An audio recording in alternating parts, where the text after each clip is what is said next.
Hello, welcome to This Wargamer. I'm your host, Rob, and in this video, we are going to be doing a tier list where, with the chat, and also in this video, I'm going to be looking at all the different units that you can take in a Skaven army, and I'm going to be rating them in a system. Now, I'm using this system. This is kind of a system that I started to use towards the end of 3rd edition, but I'm hoping this is a really nice complement and a follow-up from obviously doing the Battle Tome review and looking through it, because now we're going to start putting context onto these units, which when we get balance updates and battle scroll updates, I'll come back and we'll revisit these tier lists. I'll also include a link to the tier list below if you want to make your own tier list and share it, or make your own videos or whatever you want to do about doing this kind of like review. But I'm hoping this is a really nice complement to the work I've done before. And I would really like to know what you think and what you need for me to do after this. I've also got a list video that is going to be coming up as well as another tier list. Hopefully this will give you as much information as you need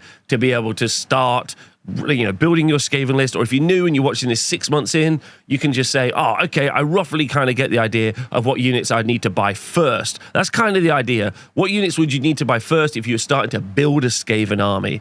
And that's why we've got these different tiers here. We've got most effective, effective, fine, ineffective, and least effective. In some cases, units will move up and down this list based on how much points they are or how cheap they are. Whatever their like efficiency, they're going to go up and down. Like for instance, with Rotgut Troggoths, right now they're one of the most effective units in the game, and will go at the top. But that is, it's because of points, definitely.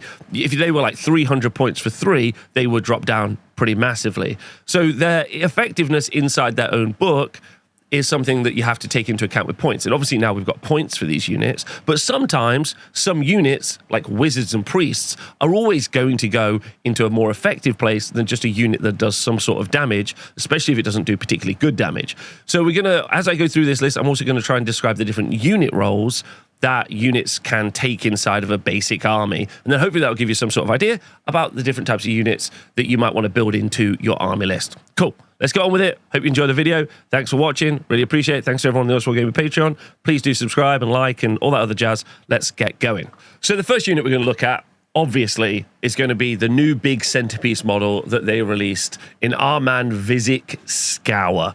Now, Vizzik Skour is 450 points, 15 health, 5 up save. But the big reason that I'm going to put this guy in the most effective tier, okay damage, is because of his Death Frenzy Prayer. His Death Frenzy Prayer allows you to pick an infantry unit and pile in and attack twice. The second step is at the Strike Last step, but you do have Strike Last in this army, which is pretty fun. And he's a level 2 priest. The reason that he's going in the most effective section of this, you know, like tier list, is because he's got the ability, doesn't matter how much it costs, he's got the ability to make a unit fight twice, doubling its output, doubling just a sheer amount of stuff that you can stack on is pretty crazy. Also, kind of like in addition, he's got the ability to do this Death Frenzy Prayer in the opponent's turn as well as being able to use Magical Intervention to also be done in the opponent's turn. So that's effectively, he's really like a level 4 priest, doing it twice in his turn, in your, as the active player's turn, once in the other player's turn, and then once with Magical Interventions, 4 attempts to cast. And there's also a great a prayer as well, where you're doing crit mortals, which is very, very effective.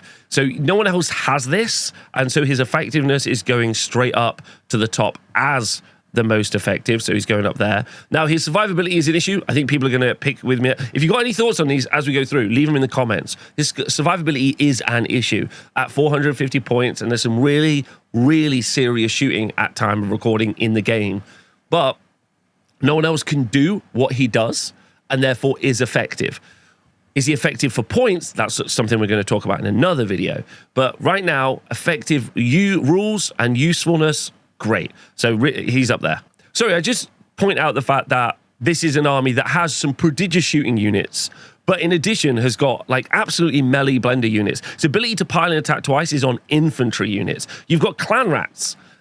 I know you're going to laugh at me when I say Clanrats, but it's an infantry unit that you can give crit mortals and you can give an insane amount of attacks to. Another infantry unit, if you would like to go more elite, Like, you're talking about something like 80 attacks from 40 Clanrats with crit mortals and then fighting twice. So 160 attacks with crit mortals, and you've got an absolutely rubbish unit that you can just replicate. Oh, did they kill your 40 Clanrats? You can get another 40 Clanrats. In addition, the more elite units like Storm Fiends are also infantry, so they've got piling and attack twice, more likely to survive a hit back, as an example. You've also got Rat Ogres, another insane amount of attacks, another infantry unit. If you wanted to go more elite, you could go Stormvermin also. So you have a load of infantry units which can do great damage, and you've got a prayer that does crit mortals. You need to stack all those on top of each other to make them work. Sure, sometimes that's not going to work, but you can do that, and those units are going to murder stuff, but they're going to murder stuff because they can fight twice, and that's all because of a priest, and that's all because of Vizzik. Next unit we're going to look at is the Plaguepack. So this is the old like Underworld's Warband, Skabbik's.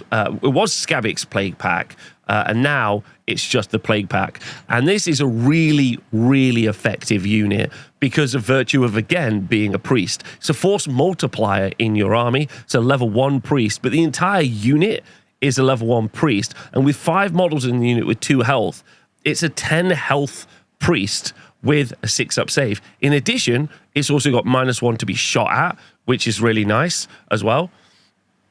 So yeah, and then if you ever make a chanting roll of a 1, so you've got a critical prayer that you want to get off, then the Plague Rat is going to go away, and you're going to be able to re-roll that chanting roll. So you can effectively do really great prayers. And again, crit mortals is on that, and this unit is pretty cheap. It's 140 points for a 10 health priest, which is again going to force multiply. And if you don't want to take Vizzik, although me and the chat have already had a very, very serious row about Vizzik, if you're not going to take Vizzik, then at least having the priest to just say, do you know what, I don't want to fight twice, but my 20 Stormvermin are going to get crit mortals because there's a Plaguepack behind them. That's very good. Also, you can rally the Plaguepack as well because they're, you know, a bunch of models with only 2 health. So it's a priest that's also going to be very reliable and survivable. I think they're very good, and they go into the most effective category because they unlock the buffs that are in your army. Some units are going to just be good by virtue of being good and being points efficient, but some units, and that is how Age of Sigmar works. Age of Sigmar has often worked by stacking abilities on top of each other for different units to be more effective. In some cases, not. In some cases, you just have units that are just incredibly points effective. But in this situation, wizards and priests are always going to be fine or effective and above because they bring the quality of support. I mean, some armies actually don't have support. These guys do have support. They've got great prayer lore and a great ability to do stuff, so those go into most effective. Okay, we've talked about priests. Let's talk about wizards. First thing we're going to talk about is the Greyseer. Greyseer is a bargain basement cheap wizard, 120 points for a level 1 wizard. I always say a wizard level is worth about 100 points, and the Greyseer is 120 point wizard. Perfect. We're already really happy with that. But most of the wizards in Age of Sigmar 4 don't really have a lot of casting bonuses. You always want a wizard, to quote my friend Persia in the chat, because I always want to try and cast a manifestation, or I want to be able to shut down an enemy wizard's manifestations, or attempt to do an unbind, or attempt to do a banishment, or something similar. So you're effectively always wanting a wizard. This is a cheap wizard, and in addition to being a Skaven wizard, has access to the manifestation laws, and the best one of those probably being the -1 to wound bell that you can get for your infantry units, which is pretty nice. If you're running an infantry heavy build, which it kind of feels like the book wants you, there's definitely a shooting build as well, which we'll talk about, but it definitely feels like the book wants you to do that. So already the Greyseer's got access to something, so it feels more effective than just effective as you would normally get from a wizard. I'd probably always put a cheap 1-cast wizard in the effective section of here. However, this wizard is better than most foot wizards because he's got the Warpstone Shards ability that lets you roll 3d6. If it's a 13, it's auto-cast and cannot be unbound. And the spell, if it's D3 mortal damage on him, pretty bad. But if not, then you drop the lowest dice and you get the 2 highest dice. This takes your affecting average casting from a 7 to a 9, which is very nice because effectively it's +2 to cast, which is very strong, very rare to have something like that on a very cheap wizard. So do you really need to reliably get off a spell? Your Greyseer is going to be able to do it. Especially in this spell lore, in this book, it's even more effective. In some books, having a wizard isn't super effective because there's no real spells outside of conjurations, which are super strong. But in this book, you have a strike last spell that's 18-inch range. You've also got the ability to teleport heroes with Skitter Leap. Both of those are massively effective. They're strong in the game. Therefore, this wizard who normally would go from effective is going into the big winner boy category of most effective. And I know we've got a lot of stuff in most effective now. I think that's probably because we're just going to end up talking about stuff that feels the most effective, and then we're going to move stuff down as we go through it. But those are just feel like, if I was going to a shop tomorrow to buy Skaven, those feel like the three things I personally would pick up right now. And Greyseer, definitely.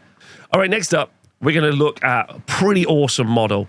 We're going to look at Krittok Foulblade. So Krittok Foulblade, this fella here, the big rat, the new rat, is 220 points. And that, unfortunately, has to be the initial thing that we talk about. That's a lot of points for what he does. What does he do? Okay, we should talk about that. So he's a combat character, I guess, like a kind of a frontline combat character, but doesn't have the survivability of a combat frontline character, like you would see from like the Light of Altharion, like you would see from Sigvald, something that is actually a frontline combat character. Krittok is not it. He doesn't have a ward save. He's got an average armor save of a 4-up, and his output in combat is very weak. 5 attacks, damage 2. Sure, it's crit mortals, but it's rubbish. So he doesn't fulfill a role that you need as a frontline combat character, and importantly, survivability. Because if he isn't a frontline combat character, I guess next you would say he's a support character, because he's got 2 different support abilities. The first one, Foster Competition, is a passive that gives +1 to wound to Stormvermin units while they're wholly within 13 inches. This is pretty interesting.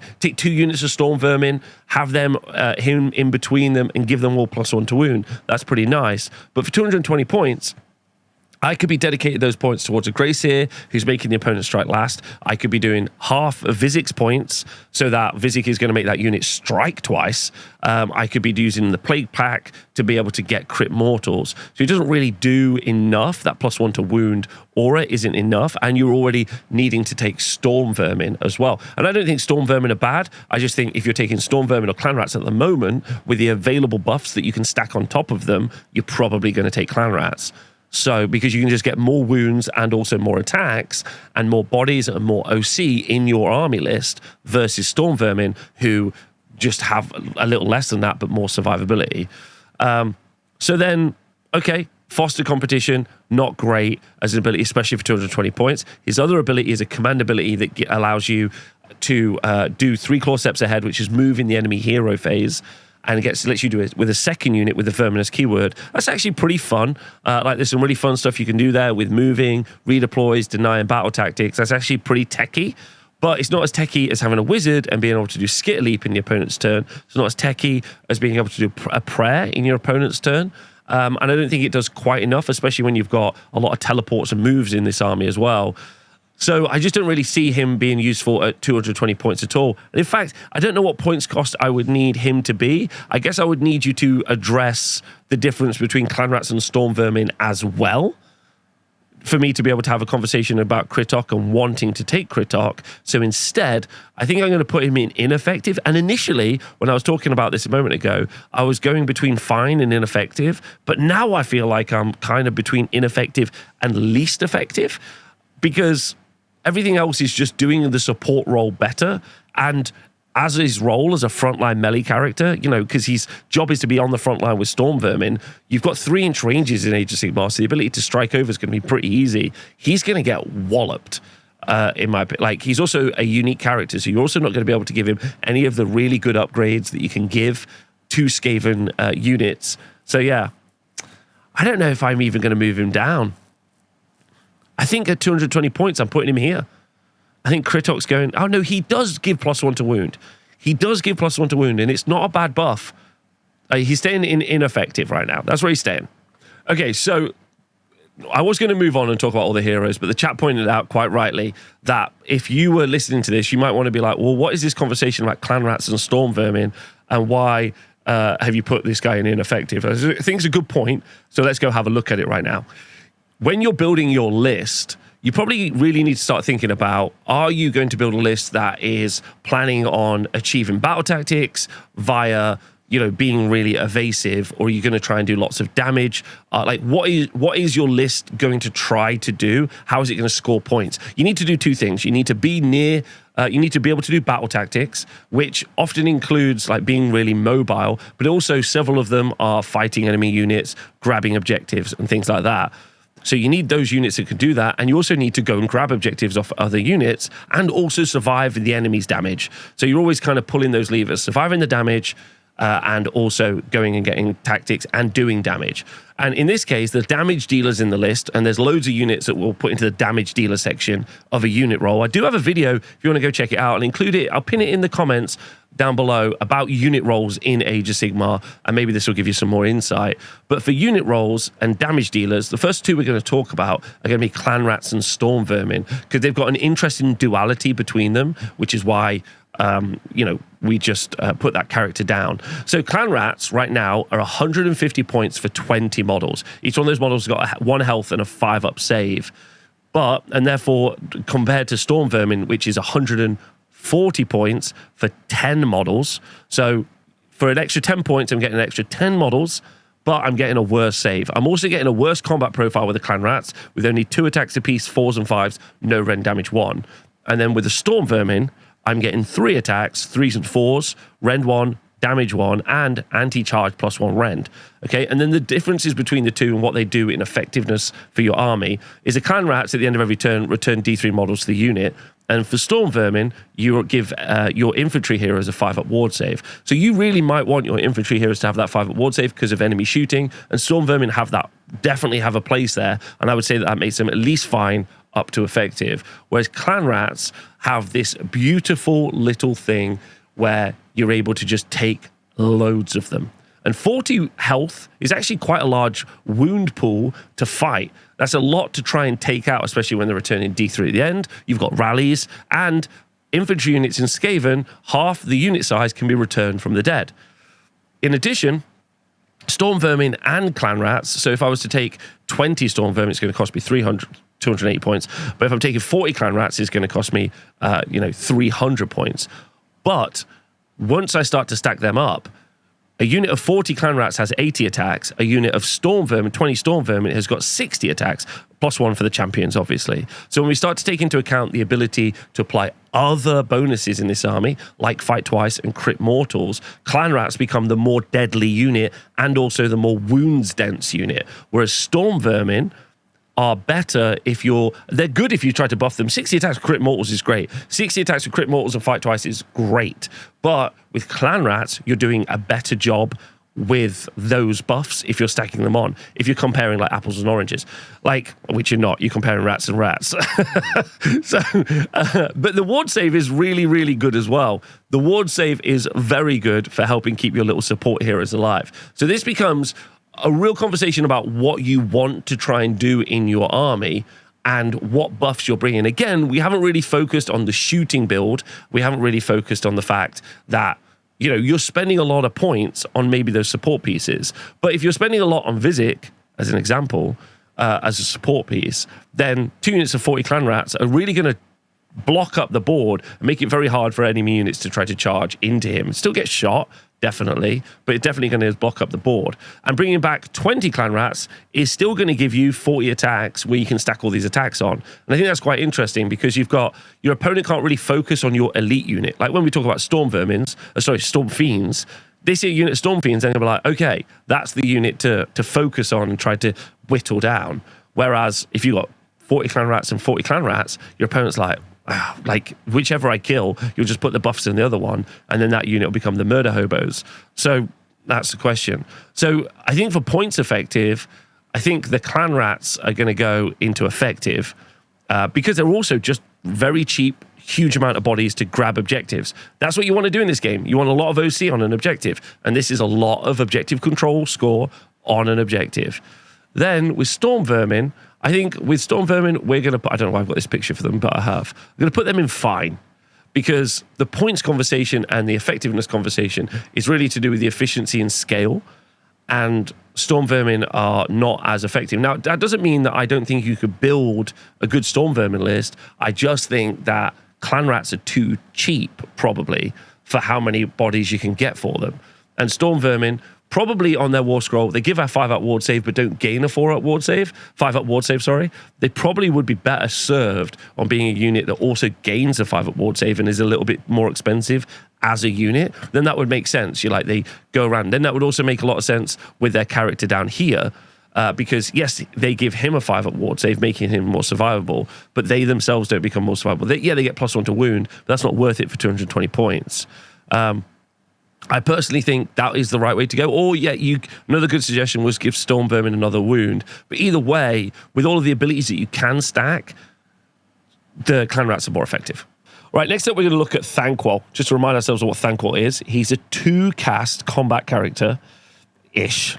I'm going to say that very lightly. It's pretty survivable. 14 health, 4-up save, 5-up ward save, but he's a 2-cast wizard, a Warmaster as well. So if you did bring him in your army, you do have a lot of options to be a lower drop, which has to be an effective kind of conversation, an effective thing to talk about. So 2-cast wizard, you've got some great spells. You've got the ability to do some mortals, you've got the ability to do a teleport, you've got the ability to do strike last. Strike last feels very effective. Okay, so 350 points. So really, compared to a Greyseer, who's only 120 points, we've got to ask ourselves, what are we getting for our additional 230 points? So you're getting a much more survivable caster. You're getting a 2-caster. So, you probably can take 180 points of him just being a wizard off here. He gets +1 to cast, so he's almost as effective as a caster as a Greyseer. Has got an okay spell that can shut down some shooting. And does healing at the end of every turn with the Warp Amulet. So that's D3 healing at the end of every turn. So really, really survivable. I think he's got a garbage combat profile. 6 attacks, damage 3, but it hits on 4s. It's pretty garbage with another 4 attacks at a D3. But again, hitting on 4s. His Warpfire projectors are absolutely garbage compared to the other Warpfire projectors that are in the game. So that just has to go down. And he's got a pretty rubbish, he's got an okay rampage. I really don't see why... Skit Leap is a great spell, but right now, the reason that you're bringing wizards more than anything is because of manifestations. And you do have some good manifestations in Skaven. You've got, like I've said, you've got the Bell, which is very, very effective for -1 to wound against infantry. And, of course, you've got the ability to do like the Morbid Conj. So the Morbid Conjuration manifestation law, which is the end of the spells, but they're very effective. So 2-cast wizard is really good because that 2-cast wizard can cast 2 manifestations out of the 4 that you want. All at +1 to cast is very strong and really nice. I just wonder if, you don't just go for a single wizard and try to get the Incarnate Law instead and go along that route.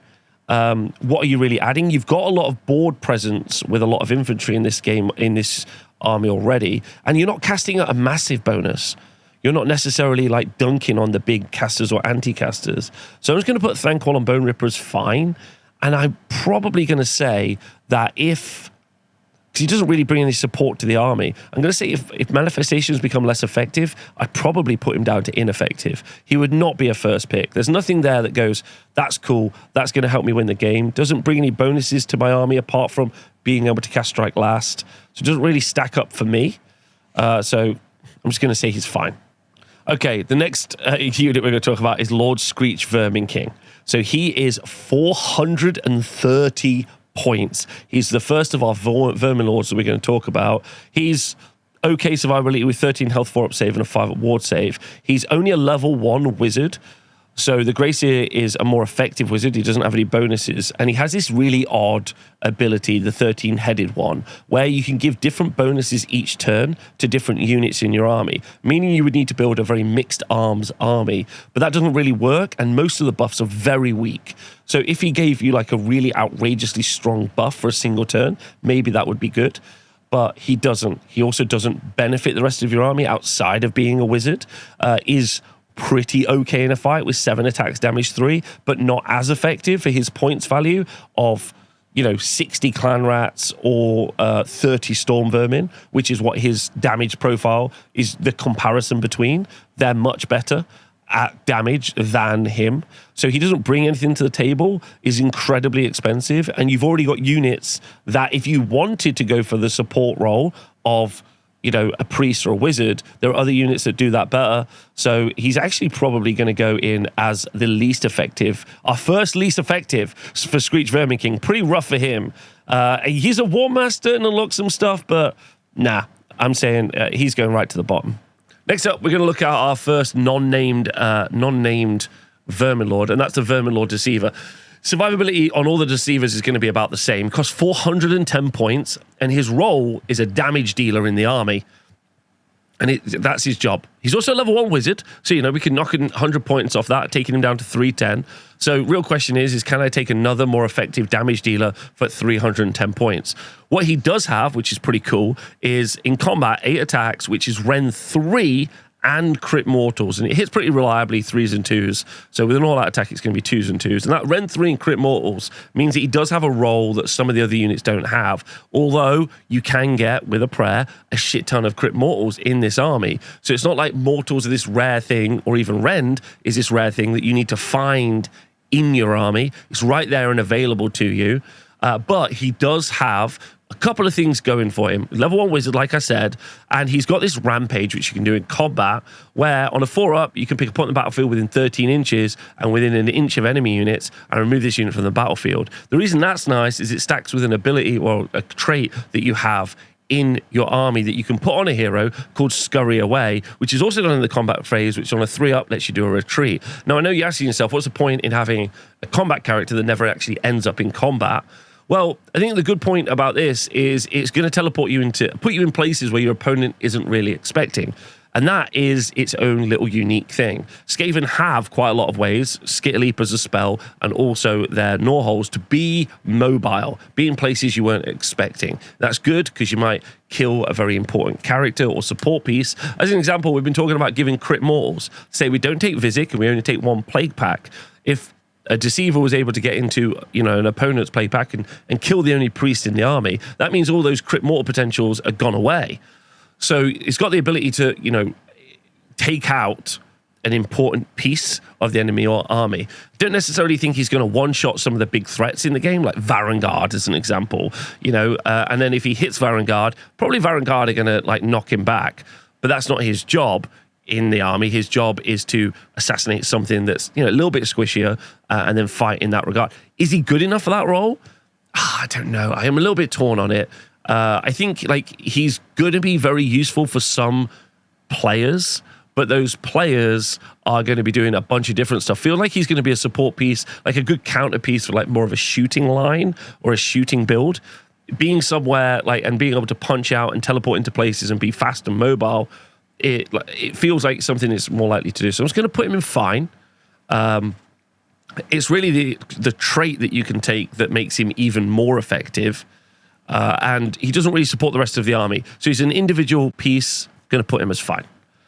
To be honest, I really just think he needs a points reduction. I think 410's too much. And when we're talking about only fitting in 2,000 points of stuff, an assassin role or a fighty role, I think you could just have him be a very competitive points cost of 350, something cheaper like that. And if you were to do that, then you would really be able to just take this singular, 350, he's very effective for 350, maybe even 320. He's very, very effective for that role. He's not super scary.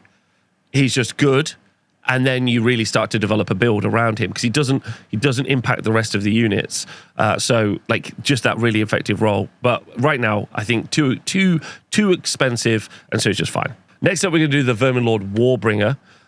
He is a combat character again, but doesn't bring the same utility that we saw previously with the teleporting around. It's much cheaper though. It's 350. So it really feels like the Deceiver has been massively overcosted. The Warbringer at 350. Survivability is about the same. Pretty good combat profile with 7 attacks, damage 3. So could actually do some pretty decent work. And has got this ability to make Verminous units get extra attack, but it costs you extra all-out attack, but it costs you more CP and you have to take Verminous units and can do some mortal damage. Is a level 1 wizard, brings that to the table at 350 points. I got to say though, it feels very, I'm going to say he's ineffective. And my reason, his ability using extra CP is pretty trash. He's a combat character, but doesn't have a lot of other bonuses, doesn't support the rest of the rest of the units around you. I just don't really see what his job is when you can build much more effective units. And we have to talk about why we're always talking about infantry in this book. You cannot bring this 350 points of damage back from the dead from a gnaw hole. But you can do that with most of the other, not most of the other units, but most of the other infantry units. Therefore, if you take 350 points of damage in another unit, that other unit can have half of its points returned, which is pretty good. And so I just think it's just going to move into the ineffective for me, even though he's like, he just doesn't do as like what the Deceiver could do. Deceiver could be a really fun piece if he was just cheaper, but this guy is just a damage dealer, and that's all he is. So I don't like him. Our next piece is our next Verminlord is the Verminlord Corruptor. The Verminlord Corruptor is I should check this, 360 points. Kind of interesting piece. Is pretty rubbish in a fight. 8 attacks, damage 2 with crit auto wound. It's got an okay rampage where you can get a ritual point, which is fine. But the big reason you're going to take the Verminlord Corruptor, as well as being a priest, which is good, and a pestilence priest, which is great, yeah, because of his ability, which gives you another access to like a more survivable priest. If you didn't want to go to the Plaguepack, and if you didn't want to run Vizzik, this gives you an opportunity to run a more survivable priest. But the reason you're probably going to take him is if you're going to stack a lot of different priests. He's got this ability, Lord of the Great Plagues, which you do in your hero phase. And if the modified chanting roll for the Pestilence Priest was a 6, pick one of the following effects to apply. And it's basically reroll casting, do 2d3 mortals, and make a unit always take d3 mortals when it moves. So then you ask yourself, okay, like the opportunity to get a 6 is a little bit more difficult. The Plaguepack do have a reroll. If you roll a 1, you can use your token to reroll it into a 6. And once you do that, then you're going to be able to reroll all of your Pestilence prayers for the rest of the battle. It's kind of an interesting decision where you're then just going to have a lot of rerollable prayers. But that means you also need a lot of priests. Vizzik isn't a Pestilence priest, so you'll be taking multiple Plaguepacks. And having multiple priests do multiple prayers is kind of good. But do I want to spend 300 points on a pretty rubbish combat priest to make my other priests more effective? Or do I want to just roll the dice and just go for it? Like, have a couple of play packs anyway and not really bother with the Verminlord Corruptor. And honestly, I see him as like maybe a bit of a trap where you see it feels like it's a good plan going into it, and maybe this is one of those ones where I don't feel very comfortable with this decision, but I'm going to put this in ineffective because he's not good in combat. He's like a survivable priest, but you have survivable priests. The Plaguepack's 10 health that could rally. That's survivable enough, and it's much cheaper. And you can get 2 Plaguepacks, which is fun. So you can get a level 2. Well, you can effectively get 2 priests for the price of this guy, which is then going to be 20 health. So yeah, I don't really know what the purpose of this guy is. Feels like he's too expensive to stack. Yeah, I'm not a huge fan of him, and it feels like we really are talking about opportunity cost here, and he makes your chance to do prayers more reliable. But like, do I really need that or care? I don't think I do. All right. Looking at I think our last Warpseer, our last Verminlord is the Warpseer, and oddly the cheapest, the Verminlord's Warpseer, and probably the most effective. He's 13 health, 4 up save, 5 up ward save, but he's a 2-cast wizard, so he's now battling it out with Thanquol. You're like, okay, what does Thanquol bring and the Warpseer bring? He's got 6 attacks and damage 3, so he's like whatever. He's like Thanquol, a bit of a nothing burger in combat, but he has like at least 3 ways of supporting your army in addition to being a 2-cast wizard. So the first one is Divine the Future, where you add 2 inches to the distance of friendly units when they can when using the always 3 claw steps ahead ability. So always 3 claw steps ahead is moving the enemy hero phase. So now I'm moving a unit either out of charge range that my opponent, out of shooting range my opponent might be aiming for, spell range even. No, it would be after spells. And then I'm moving units near objectives, shutting down battle tactics. That's really good. In combat, and this is great, on a 4-up, which is obviously rubbish, he does pick an enemy unit in combat and strike last, and that's any combat phase. So you charge into this guy, and then he's next to a unit of Stormvermin or Clanrats or Stormfiends or whatever. 4+ that unit that charged in is strike last, right? And now you are going to hit them before they hit you. Now that's pretty good. Very, very good. In addition to being a wizard, so he can also cast strike last. So that's 2 strike last he can put it out there. And then he's also got an amazing spell cast on a 7. Pick a visible enemy unit within 18 inches to start your next turn. Subtract 1 from the number of dice roll when making charging rolls to the target to a minimum of 1. That's actually an incredible amount of value that this guy is doing. In your turn, he's like, that unit strikes last. Cool. This unit, and then in the opponent's turn, you're like, by the way, that unit that charged us is also strike last. I've also casted the opponent's turn and dashed out another strike last, and my unit has moved a little bit more effectively. It feels just really great value. The only thing that's a bit like whatever is the 6 attacks, damage 3. But like, he brings a lot of utility, a survivable 2-cast wizard. I think like he brings a lot. Like, I feel like I would maybe pair Vizzik and a Warpseer together is what I would go for. But I'm definitely going to put him in most effective. That's where I'm going to put him. He's the most effective Warseer. Sorry, Verminlord, the most effective Verminlord. And I think he brings some massive utility to your army. Like, access to the spell lore, access to being a 2-cast wizard. Like, yeah, just super effective. Is he a Warmaster? I don't think he's a Warmaster. No, he's not a Warmaster, but he probably unlocks a lot of units. But yeah, I would say he's most effective and very good. Just very, very nice. Oh, and he is a Master Clan, so he can bring anything in his regiment as well. So, like, yeah, I love that. I think he's really good. All right, next guy we're going to look at is the Arch-Warlock. 170 points for a level 1 wizard with like an okay shooting attack, whatever, an okay fighting attack, whatever. But that's not really what we're there for. We're there for the fact he's a level 1 wizard, so he's 50 points more expensive than the Greyseer, but he brings his ability Overseers of the Engine Covens, where if a friendly scry unit wholly within 13 inches of this unit uses covering fire, no command points are spent. So I'm spending 50 points to be able to, well, 170 points really, to be able to not spend a CP on covering fire every turn. And 170 points is the cost of basically another shooting unit. And I'll just spend the CP, like, happily, to get another unit that is more effective.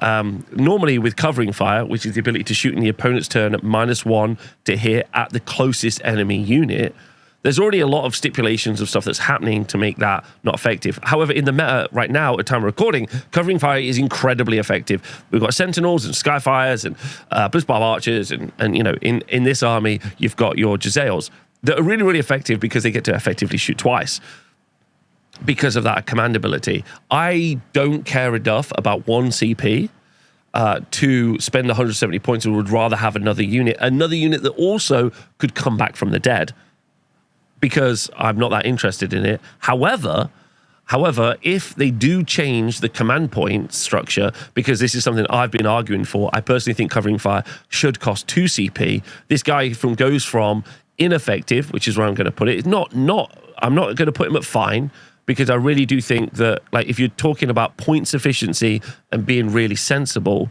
then you are going to put him in ineffective.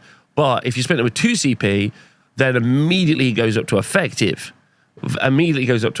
Because actually 2 CP is a lot of cost and opportunity cost to shoot twice. So yeah, I'm going to put him at ineffective right now, and that's just because it's too expensive. Again, if he was cheaper, maybe, but I'm going to drop him down to there at the moment because I don't think it works. All right, the next unit we're going to look at is the Warlock Galvaneer. Okay, so he's not a wizard. He's not a wizard at all, the Warlock Galvaneer, and he's 140 points for the Warlock Galvaneer. Okay, 140 points. Now, it's pretty interesting. He's clearly meant to be a support unit for your Warpvolt Scourgers, which we'll talk about in a moment. He is a shooting unit and also a support piece for 140 points, but not a wizard. He's got 5 health, 5 up save, and his Warpvolt Obliterator has got anti-cavalry +1 rend, but if you ignore that, it's 2 shots with crit 2 hits at 18 inches, and you obviously can move and shoot, so its effective range is 24 inches. 3s and 3s, rend 2, damage D3. Not an amazing profile, but genuinely not a bad profile. 140 points for what you would basically consider to be an artillery piece is pretty good. That's quite fun. And then he's got a couple of abilities, and both of these break out into being really fun. So talk about the first one, more Warpvolt Doom. Pick an enemy unit that had any damage points allocated to it this turn by attacks made by Warpvolt Obliterator to be the target. You roll a D3 for each other enemy unit within the target's combat range on a 2+ and inflict an amount of mortal damage. Now, that doesn't sound super impressive until you decide you're going to be nuts. You're going to take 2 units of Clanrats, and you're going to take 12 of these guys because you can fit that into a list. Now you're going to do 24 shots at 24 inches that are Rend 2 damage D3, which itself is a pretty scary profile. But in addition, anything that's next to this unit, because this ability is not locked to once per army, unlike other abilities. Therefore, the unit that's next to this could be taking up to 12 D3 mortal damage. And in fact, every unit that's in combat range with that unit that you're shooting at could be taking it. Now, obviously, your opponent should know this and won't have units next to each other. But if they have units next to each other, then, you know, maybe you can pick them apart. Maybe 12 is silly. Maybe 6 is actually really sensible for 140 points. It's probably a bit crazy, but actually, I'm very interested to see if this ends up as like a skew list in teams that becomes a real problem for enemy armies. It's very, very scary. And if you don't like the idea of stacking a really dumb build, which definitely feels really viable, and I like to playtest it, you got this ability called Lightning Master, which you do in your shooting phase, and you pick up any unit of Warpvolt Scourgers within this unit's combat range to be the target, and then roll a dice, and on a 2-up, you set the attacks characteristic of the target's Warp Skull Forgers to 10 for the rest of the turn. Now, this is its support roll, 140 points to increase the effectiveness of a unit. So as you look at that unit now, before we kind of like talk about both of them, Warpvolt Scourgers is a unit of 3 models, and they are a shooting unit that shoot 15 inches with 2d6 shots.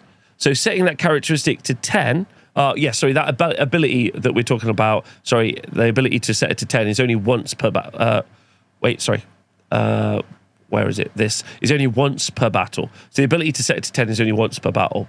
But you take the 2d6 Warpvolt Scourgers, and it's a unit of 3, so it's going to be 6d6. So instead of you having 66, which your average is 21, you'll go up to having 30 shots. And then if you increase this to a reinforced unit of 6, which you can do the Warpvolt Scourgers, that unit of 6 can go up to having 60 shots with crit 2 hits at 15 inches. They move 6 inches. And so that's going to be 21-inch range. That feels really nice for a unit, but that once per battle ability probably makes this not as effective as it would seem. That is probably where it falls down, the fact that it's once per battle. And so I don't really want to spend points on something that's once per battle, but I do love the idea of stacking a billion of them together. So that's a little bit of a drama. So I'm going to say that he's fine, but probably there's a list where he's crazy effective, and there's if you're not taking the Galvaneers, and if the Galvaneers aren't good, if they don't end up being really, really strong, then he's going to go down to ineffective. So I'm just going to put him as fine, but definitely in the right situation can, you know, be a bit of a switch and can move between several layers. So definitely in the fine section. Do you love crazy rats with rockets? Then get ready, okay? Because the Warlock Bombardier is up next. He's only 120 points. He's not a wizard. He's just a dude with a rocket. That's all he is. And his rocket shot is 18 inches, 2 shots each, and he moves 6 inches, so it's going to be 24-inch effective range. 4s and 3s, Rend 1 damage D6. Hitting on a 4 is rough. Only Rend 1 is rough. It's Rend 2 against infantry. But D6 damage and only 120 points. Someone is, thank you to Dicebat in the chat, has pointed out, is I can take 14 of these guys and I can get 2 units of Clanrats. That's going to take me up to 28 shots. That means I'll hit with 14.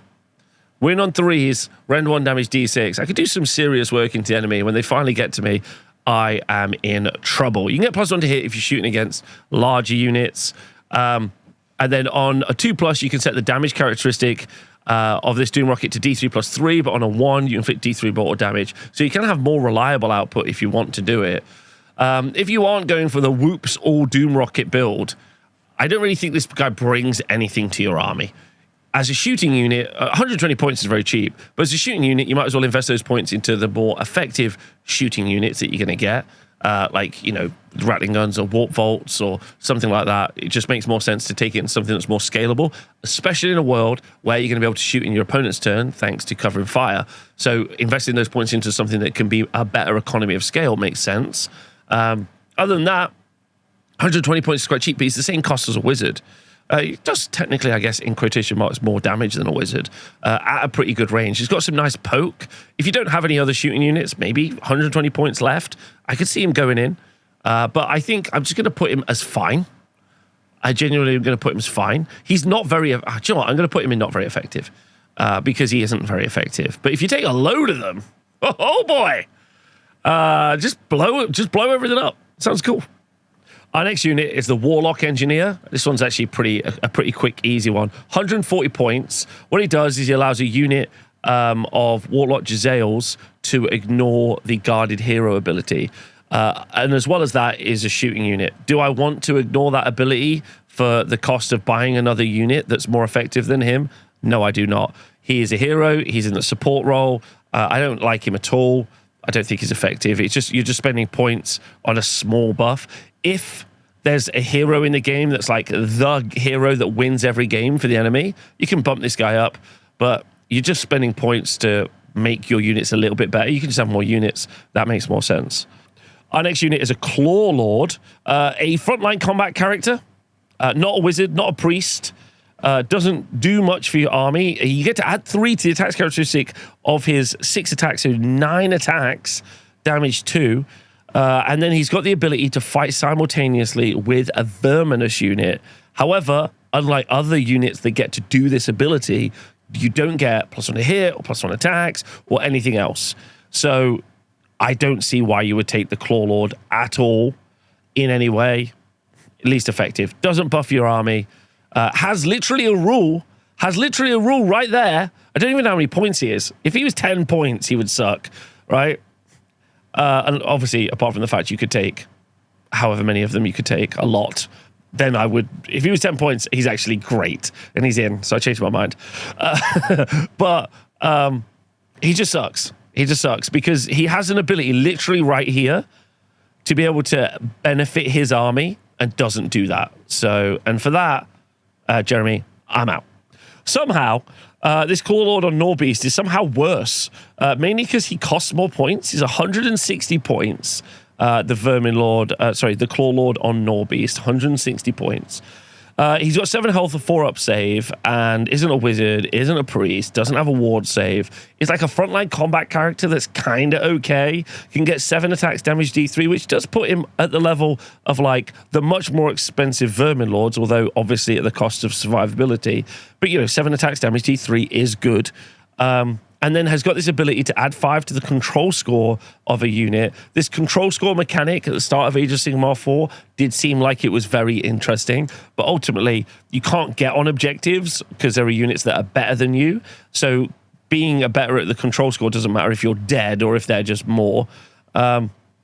And yeah, he just doesn't bring anything to the army, isn't really good in a combat role. For 160 points, you could be, you know, halfway towards your, like, mega Clanrat unit or even Stormvermin or whatever.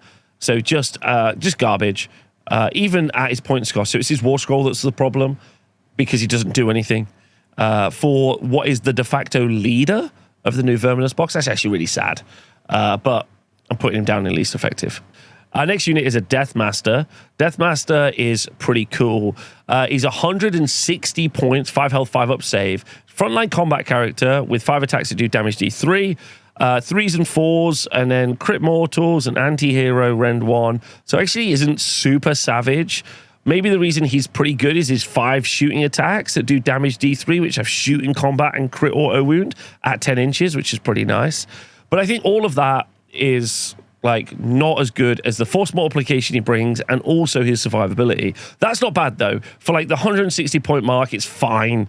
Like, that's not why I'm taking him. I'm taking him for 2 different reasons. The first one, and the main reason, is running death. While this unit, while friendly Eshin units are holding 13 into this unit, they can shoot and or charge if they use run ability in the same turn. So, this guy is a huge force multiplier. The more Eshin units you take, the better this guy becomes and the cheaper he becomes because you've got run, shoot, and charge, and that's so good.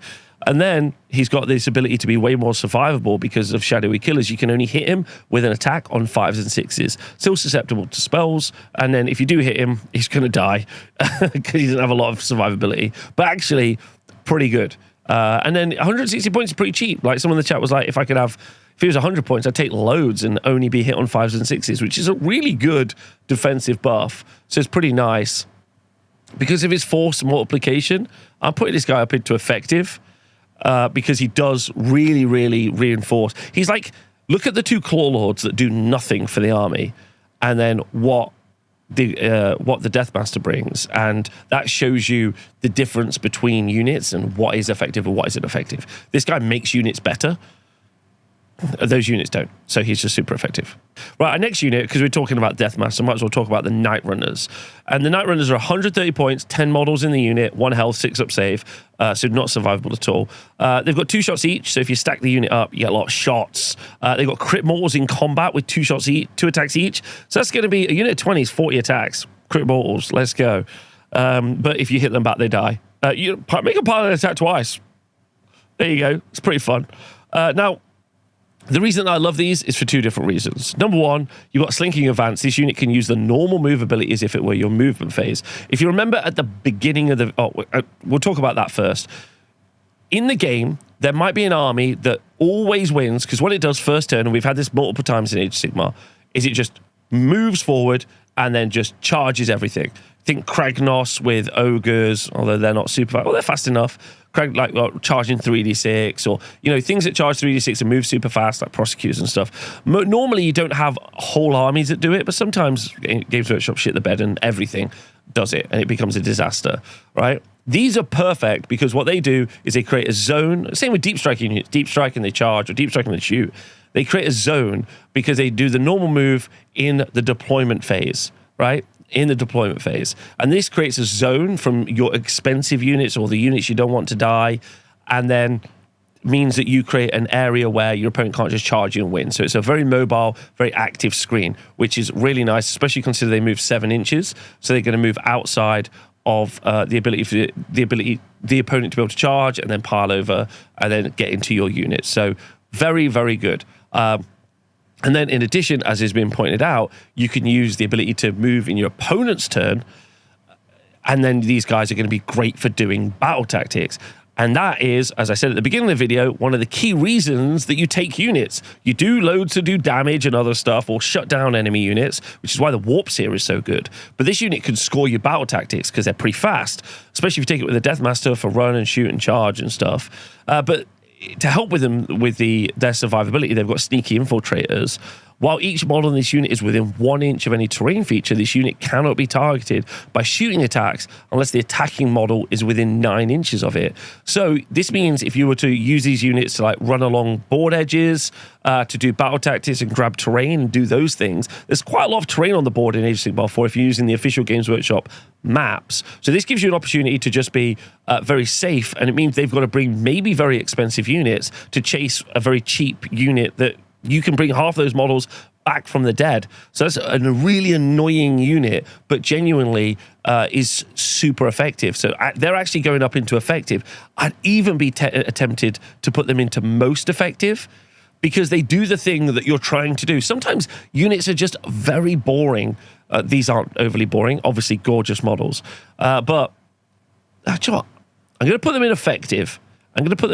But they could arguably be most effective because they're scoring you points. Like the best units for those like Hunters of Haunchy or something, like they're up there as like, they might even have their own tier, Hunters of Haunchy, because they just score you points. But effective to maybe most effective. Our next unit is the Greyseer on Screaming Bell. And arguably, this is probably fighting up there for like effective, most effective, maybe the Warpseer. I think the Warpseer is better. Okay, so let's just take a quick look, remind ourselves what it does. It's got 15 health, 4 up save, and a 5 up ward save, so nice and survivable. And it's a wizard too. So it's a 2-cast wizard. So all of the things I've banged on about with being a 2-cast wizard, being very effective, it's good. Manifestations, shutting down enemy spells, casting strike last, all great. Control value 5. It's pretty slow though, move 6, and is woeful in combat. The reason that you're probably going to bring the Greyseer is because he gives a 6-up ward to infantry while they're wholly within 6 inches of this unit. That's very close, but that means you can put the base sideways as an example. You can have a lot of models with a 6-up ward save. You cast the bell manifestation, so now they're -1 to wound. That makes your infantry a little bit more survivable. Then when they finally do kill them, then you bring half of them back from the dead. That's a vibe. And then the other reason to take is Appeal of Doom, where you inflict D3 mortal, like you basically in your hero phase roll dice, you either do D3 damage to it, you until the start of next turn, you subtract 1 from hit rolls, from combat attacks, made by enemy units, and then you can roll D3 for each enemy unit within 13 inches. And then he's got a spell, which is like a whatever burger. I honestly don't think the Greyseer and Screaming Bell is as good as the Warpseer. They're fighting around the same price point. They're like 360. So I don't think he's up there. I think he's not as effective, anywhere near as effective, but it can be effective. It's a 2-cast wizard that's cheap, survivable. So I'm going to put him in the effective section. But the Warpseer feels much stronger. He's got a strike last on his scroll. Yeah, and then he's got a charge 1d6 spell that just feels much, much better. So yeah, I really like him, and I think I would take him over the Greyseer. Next hero we're going to look at is the Master Moulder. Master Moulder is 100 points, so super cheap, not a wizard, not a priest. But what does he do? He heals D3 to a Moulder unit within 13 inches at the end of every turn. Pretty good, especially with the other healing that you can stack. And then, Tyrannical Packmaster, add 1 to charge rolls for the target for the rest of the turn. Pretty good. So +1 to charge to a unit that's Moulder keyword, and then heal 3 to a target, Moulder keyword. Actually not bad, yeah? Because if you there are some really good Moulder keyword units, so I don't hate it. 100 points is super cheap. I'll take that. I'm not angry at that. So I'm going to put the Master Moulder in fine. Our next unit is the Plague Priest on the Plague Furnace. It's 340 points for this bad boy. 340 points. What does he do? 6-up ward save for pestilent keywords units while they're holding within 6 inches. So it's very much like what you kind of see with the Greyseer. And then the Corrupting Influence passive, subtract 1 from ward rolls for enemy units while they're within 6 inches of this. Other than that, it's a level 1 priest that's, you know, very survivable, I guess. But for 340 points, which isn't very good in combat, it's just, it has some abilities.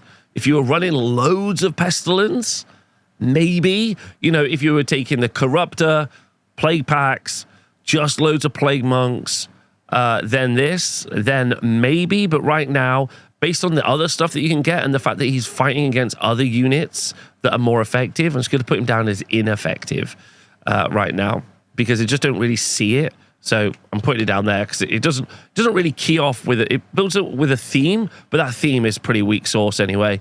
And that theme is still going to need a much better priest in Vizzik to make it more viable because it's based around infantry and infantry fighting. And therefore, you're going to need the big guy that makes everyone fight.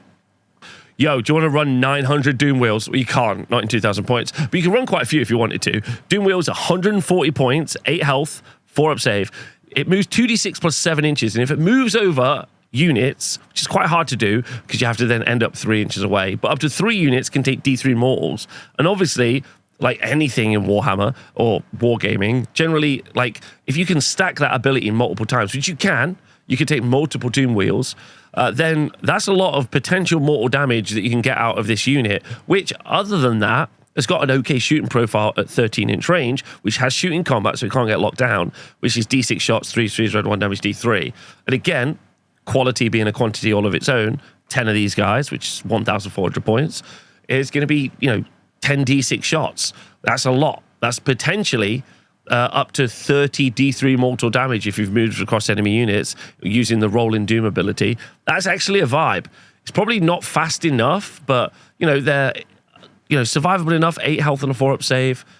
For 140 points, that's the question I need to ask myself. For 140 points, are they effective? Are they ineffective? And I would say there are better damage dealers. But if you've got 140 points spare, they're fine. They're fast enough. They could just go grab a little side battle tactic, like, you know, do something on the board edges or something like that. I'm just going to put them as fine. With the fact that you could take a lot of them, you could really stack something, I think, and become maybe quite effective. But generally, I'm going to say this is fine. That's what I'm going for. All right, so we're going to start talking about like range damage in this army because we've talked loads of combat, and you got loads of range damage in this army, and you got units that all fit in the same role. Basically, you got Warpvolt Scourgers, you got Ratling guns, you got Jezzails, and they all basically fit into the same similar sort of role with similar strengths and weaknesses. So there has also been, shout out to the chat for showing me this kind of damage graph, and you can start to really understand, because when you are buying something in the damage role in your army, the best thing to do is take the unit that does the best damage. There are other stipulations as well. Survivability is obviously an important factor to take into account. And so, you know, here's a couple of looks at the damage output. And the Warpvolt Scourgers do some pretty nutty damage. Against a 4-up save, a unit of 3 is doing like 6.5 damage. So it's something like doing like 14 damage, which is pretty good. And the Warpvolt Scourgers themselves are 190 points for a unit of 3, obviously reinforceable to a 6. But that's just a bananas amount of shots with crit 2 hits. And they all have this hidden weapon team rule where if you're not within 13 inches, you're not going to be able to target them with shooting. So that increases their survivability. 15 inches is pretty close, though. Move 6, shoot 15. So that's 21 inches. But once you've shot, you're going to be pretty close to the enemy. So that's something to be very, very conscious of. Hitting on 2s is also really nice as well, because if you're using the ability to shoot in your opponent's turn, so going from 2s to 3s is super nice. Where if we compare them to, I'm going to try and find them here.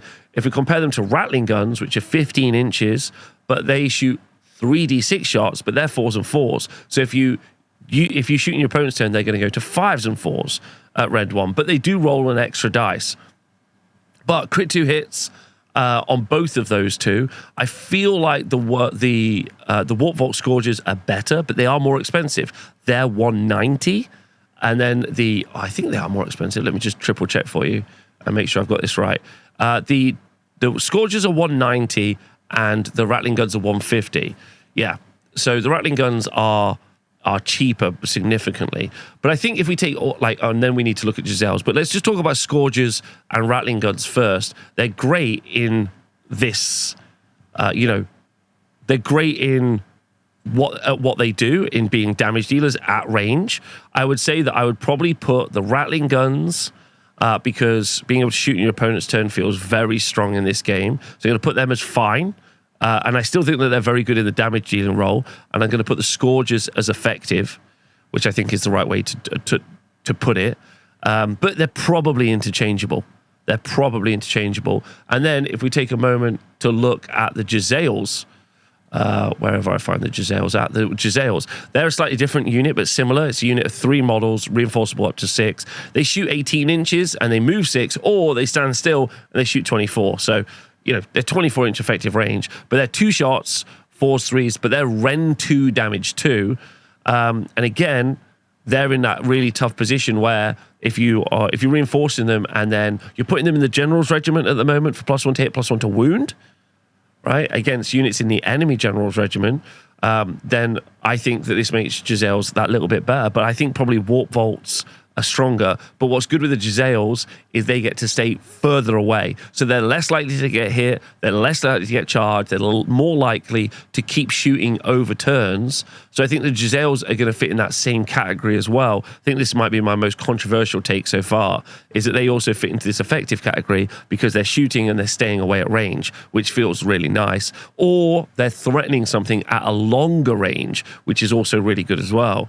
So I'm going to put them into that effective category. Ren 2 is also really good. So I think all of those shooting units, and there's still more shooting units to come, kind of fit into this category. But the thing about shooting units are, well, these shooting units specifically, is that you aren't normally doing battle tactics and you aren't normally grabbing objectives with them.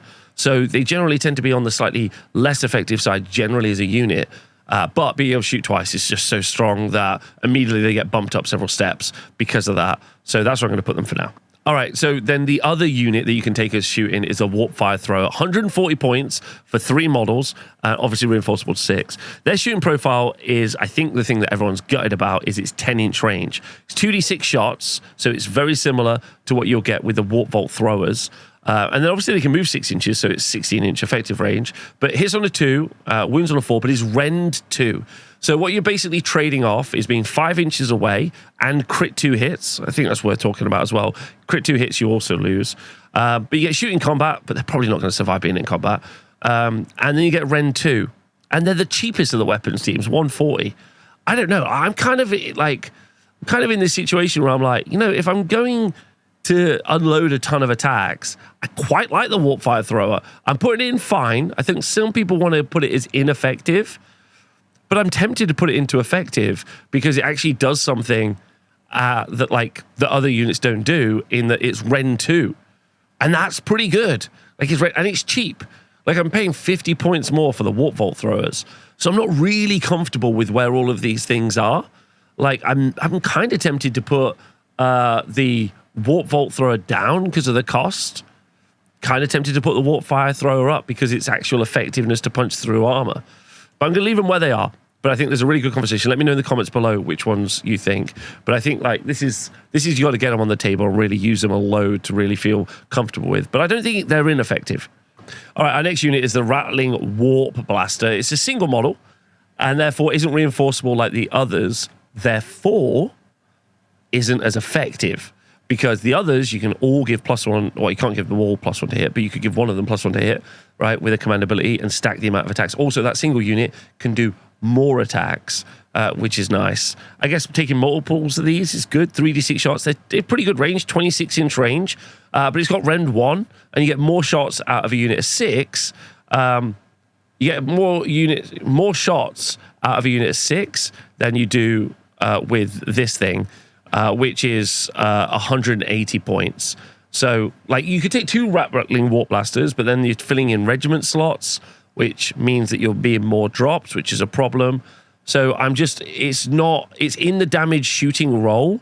It doesn't have its own identifiable piece that it does. So I'm just going to drop this into ineffective. It's not useless, but it's just not as good as the others. Next unit we're going to look at is the Warp Lightning Cannon. So the Warp Lightning Cannon is 20-inch range, moves 3 inches, so it's 23 inches. And it's 2d6 shots, hits on a 4. But the special rule for this is any 4+ is a mortal. So you don't need to roll to wound. If you hit, it's a mortal damage, which is pretty fun. And once per turn in your shooting phase, only with one of them, you can add 6 to the attacks characteristic, but every roll of a 1 to hit, you take D3 mortal damage. And it's 160 points. It's 160 points.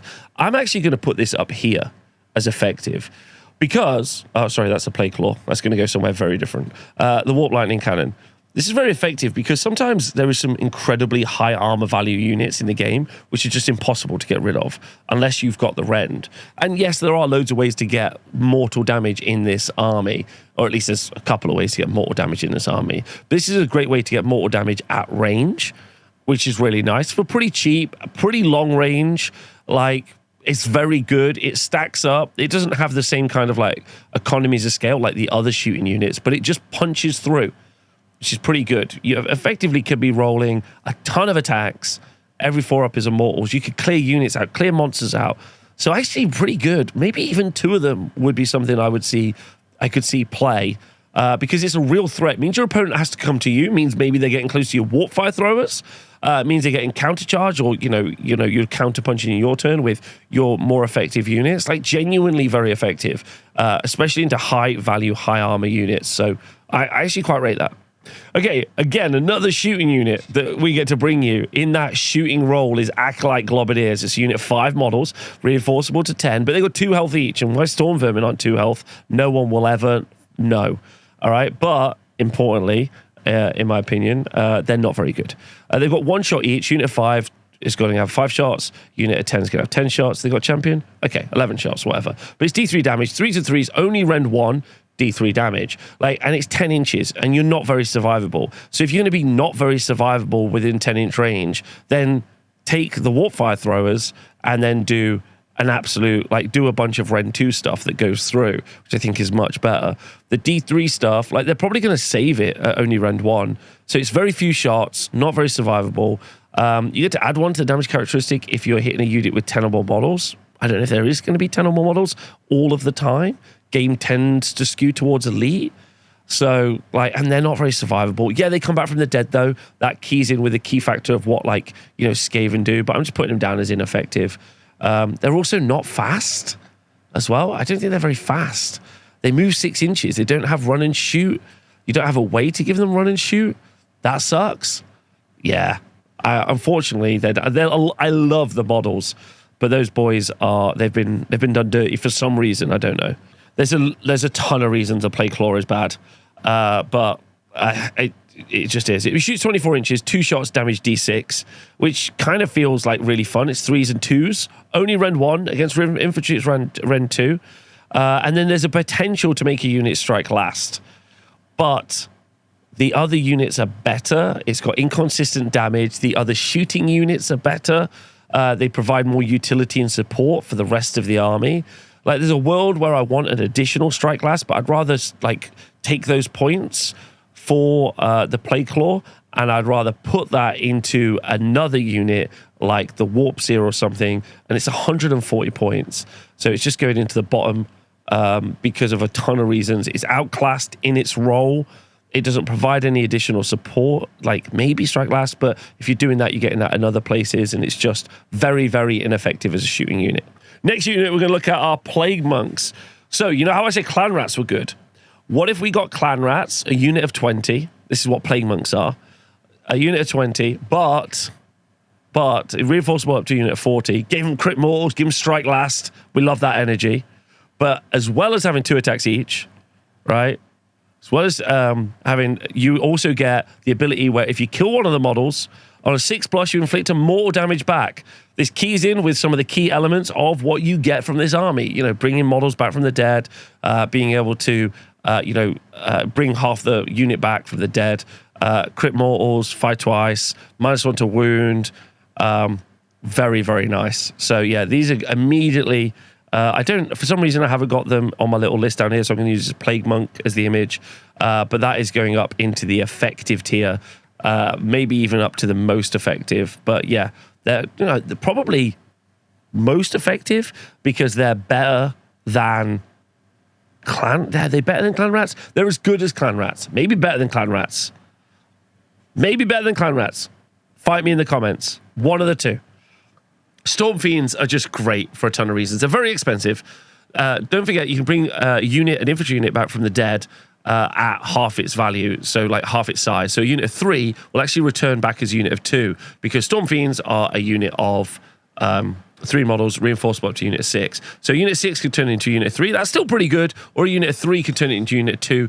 That's pretty good as well. And they're also very effective because all of the buffs that you can put on normal infantry units, you can stick onto this unit. In addition, they've got both the Scryer and Moulder keywords. So if you wanted to give them +1 to charge and heal from a Master Moulder, you can do that, which is pretty fun. You can build them into combat, or you can build them into shooting, or a mixture of both, which is also really nice as well. You can take them in the sub-faction, for the Moulder sub-faction, for ward saves, which is very nice. If you wanted to go that way, you can get extra attacks that way as well. They're very expensive and they're very elite, but they're also very good, which is what points dense units generally tend to be. Do you want just a single unit of these to cause a real issue for your army? I think maybe, but I'm putting Storm Fiends in as effective because they just are very effective. They just are. They're very effective and they're very good. I think maybe they are a unit that you don't need to bring all the support to, and they're just good anyway. Bringing the support to them doesn't scale up as bringing the support to them like the Plague Monks and the Clanrats, but they've also got a lot of utility, good rend. Yeah, they're just excellent. Next unit we'll look at are Rat Ogres. They're in that infantry block as well, more the elite infantry, like with Storm Fiends. But unlike them, they're stupid cheap. They're stupid cheap. They're 160. I just read this. They're 160 points for 3 of them. And for that, you're going to get 12 health on a 5-up save. But really what you're getting is when you reinforces, you're getting 2 Warpfire guns, which is 2d6 shots, 2s and 4s, rend 2, damage 1. So you're basically getting half, like 2/3 of a weapons team into this unit with also shooting combat. Then in combat, you've got 5 attacks, damage 2 from these guys as well, with claws, blades, and fangs. Claws, blades, and fangs. Sorry, which is so that's going to be 15 attacks. You've got a way to give them an additional attack as well. You can give them crit mortals. You can give them pile in and attack twice. And if you kill the unit, you're going to bring them back from the dead. Right? Crazy. Right? Absolutely crazy. Do you know what? Let me just take a moment. Yeah, I mean, you get more health.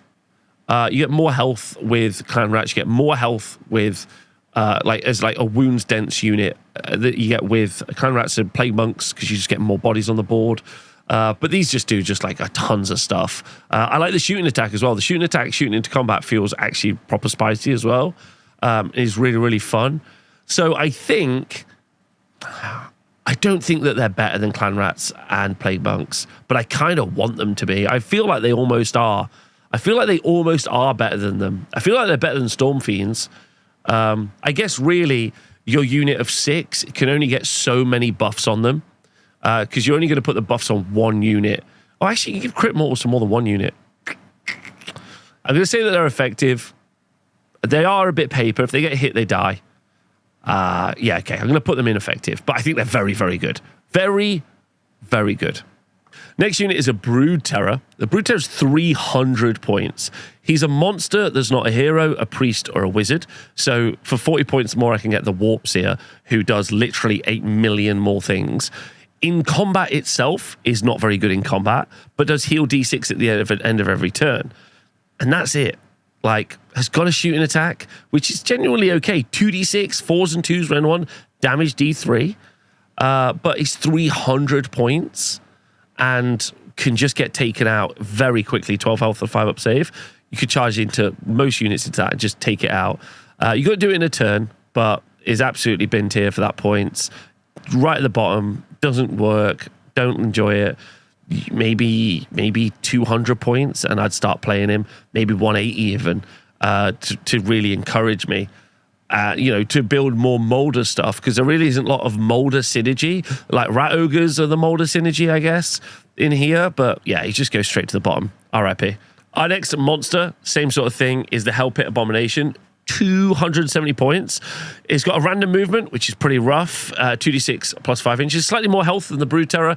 14 health with a 5 up save. Healing d6 at the end of every turn. It's got a pretty interesting rampage where he could be quite effective into an army that's got a lot of infantry, because basically every 5+ you do a mortal, and you'll do that once per turn in every combat phase. So you could really start to chew through stuff. Big infantry blocks if, like, pink horrors holding objectives was a problem, or blue horrors as an example. It's like something where you just wanted to absolutely churn through an infantry unit super fast, or over a couple of turns. That would actually be pretty effective. And then it's got the ability to come back from the dead, which is pretty nice, which is a reason it's better than the Rat Ogre.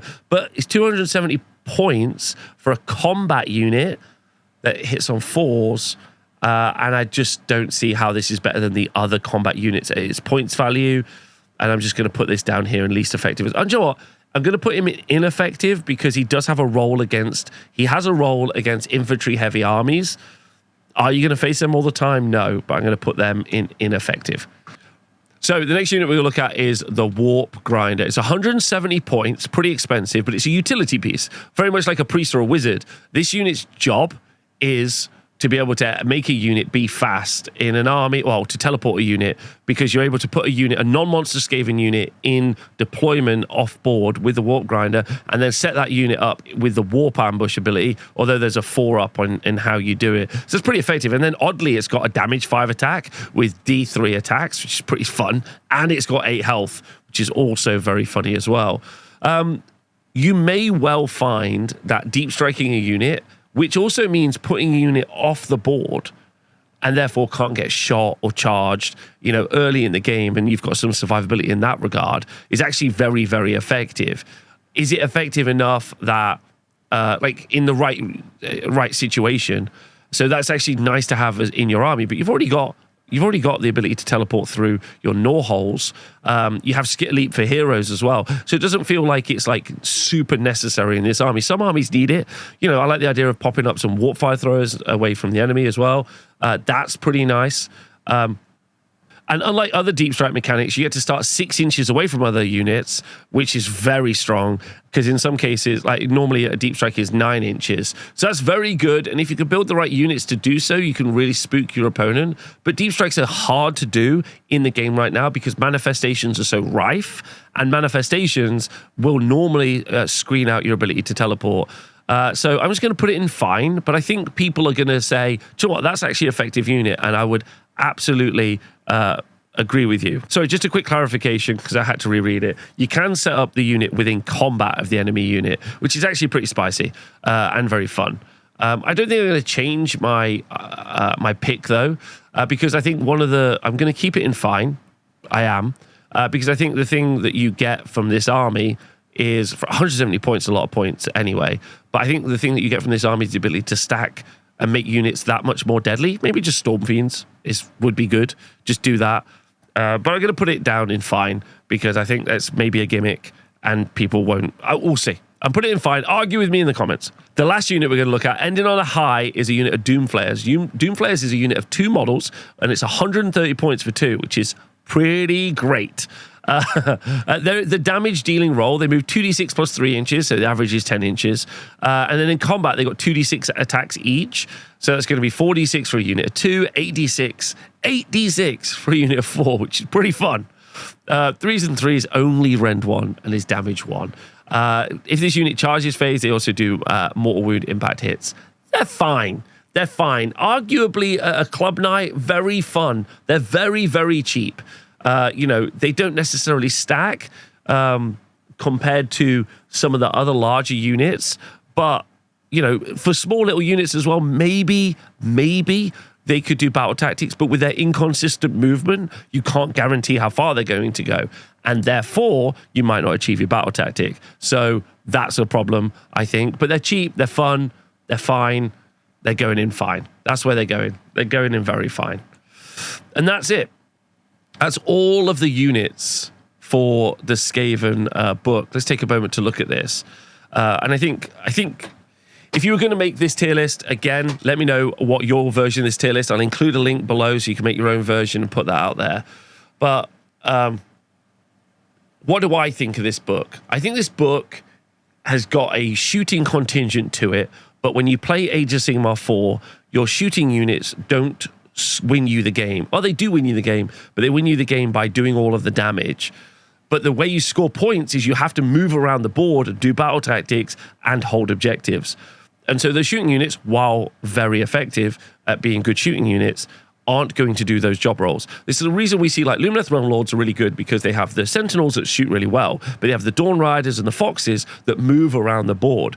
If you look at Nighthaunt, which are very effective in the game right now, they don't have any shooting. They just move around the board and they fight on objectives, and that's what makes them that good.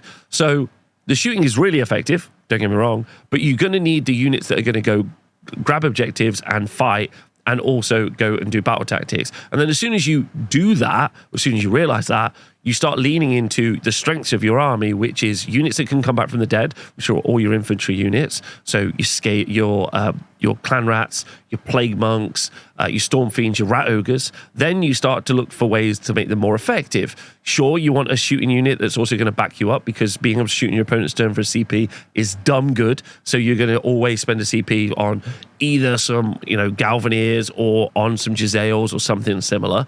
But then you're going to take Vizzik, and you're going to take the Warpseer, because the Warpseer shuts down the enemy. You might not take the Warpseer, but maybe he's got Strike Last twice. He's got Charge on 1d6. Maybe you're going cheaper because you want more bodies on the board, so you're just going to take a Greyseer. You're just going to take the Plaguepack for the Crit Mortals. But the Crit Mortals plus piling attack twice is pretty great.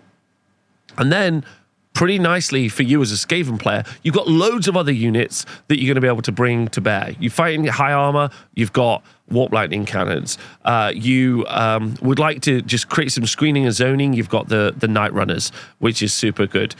You would like to be able to deep strike or just run around the board. Then you've got the Warp Grinder, and you've got a bunch of other units as well. And then you've got some meme builds in here as well, like, multiple Bombardiers, multiple Warlock Galvaneers. That's pretty fun. So you can do some really interesting stuff here. So there isn't just, I think the list, like many of the army books, is really railroading you into a certain position. But as a Skaven player, you've got the opportunity to build pretty wide, maybe not in a single list, but you'll be able to build very themed lists, which I think is pretty fun. I think there's some shocking points attributations here, like the Brood Terror specifically is like probably double the cost, and then some War Scrolls just need a complete rewrite, like the Clawlords. They need to be relooked at, I think, pretty massively. and something I think that's something they need to look at. But yeah, let me know what you think of the video. Like, I'm going to do this for every army as we get them. I think I'm going to do some of the battle packs as well. And if you would like me to do the battle packs, let me know if you think they need doing as well. I'd love to know which battle packs you'd like me to do. And yeah, let me know what you think of the tier video. Hope you enjoyed it. Thanks very much for listening. Thanks to the Twitch chat who've hung out with me for the entire time while we've done this. It's been really fun. It's been a really interesting back and forth. We haven't always agreed. And you're not necessarily going to agree with anything, but hopefully this has been helpful. Maybe you've learned some stuff. That would be cool if you have, and maybe you think I'm wrong about everything, which is also cool and funny. So let me know in the comments below what you think. Loads of love. Thanks very much, and see you soon. Bye.